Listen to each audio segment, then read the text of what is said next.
कितें भाशेन father Daryl हाका काळजांतल्यान देव बरें करूं म्हणटा, एक बरो मानाचो पाद्री आनी एक बरो गीतकार, गितां गावपी एक बरो सिंगर. फादर तुकाय काळजांतल्यान देव बरें करूं, इतलो मान आमकां त्या गांवांत दिलो.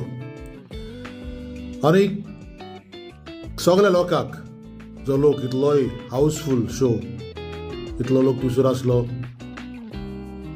हांणी आमकां बरो मोग दिलो. म्हाका डायरेक्ट शो जावन एअरपोर्टार येवचें पडलें, कारण हांगा शो आसलो हाचे खातीर. सो थोडे म्हाका म्हजे इश्ट, म्हजे फॅन्स जे म्हाका सोदताले, तांकां हांव मेळोंक पावोंक ना, हाचे खातीर मातशें कोण भोगता. पूण तो आसतना तांचो मोग सदांच म्हज्या काळजान आसतलो. आनीक तुमी आसात म्हणून आमी कलाकार आसात. होच मोग मुयपास दाखोवयात.